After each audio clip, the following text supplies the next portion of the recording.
এইটো মোৰ ড্ৰাগনৰ ফুল আহি পাইছে। এতিয়া মই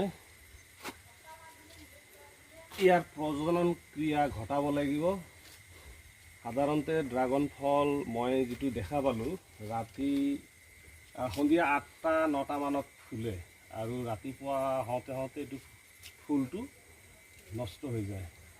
গতিকে 9টা-10টা ৰাতি 9টা-10টাৰ ভিতৰত ইয়াৰ প্ৰজনন ক্ৰিয়াটো কৰিব লাগিব। কাৰণটো এইটো কৃত্ৰিমভাৱে নকৰিলে সাধাৰণতে ফল পোৱাৰ সম্ভাৱনা কম থাকে, কাৰণ পোক পৰুৱা ৰাতি বেছিকৈ ইয়াতে আহিব নাপায় আৰু নেচাৰেলভাৱে প্ৰজনন ক্ৰিয়াটো নঘটে।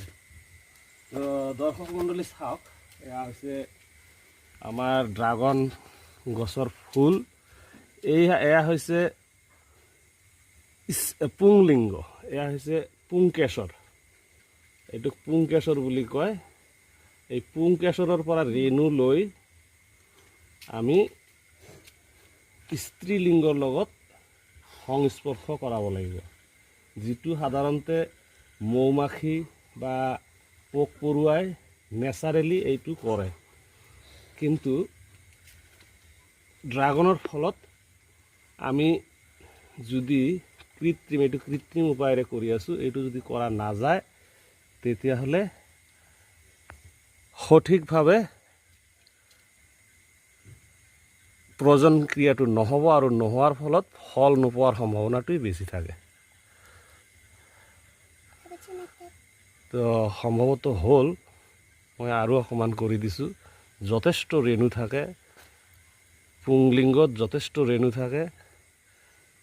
এয়া হৈছে, আৰু দ্বিতীয়টো মোৰ ইয়াতে আছে।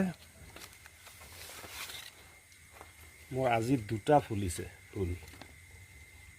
এয়া হৈছে পুংকেশৰ। ইয়াৰ পৰা ৰেণু মই কাপোৰ বা কিবা কাঠিৰ লগত সানি লৈ স্ত্ৰীলিংগৰ লগত সংস্পৰ্শ কৰাব লাগিব। তেতিয়াহ'লে এইটো কৃত্ৰিম উপায়েৰে আমি ড্ৰাগন ফল পাম।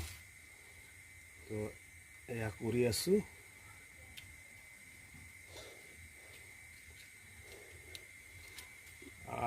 সামান্যখিনি অভিজ্ঞতা মোৰ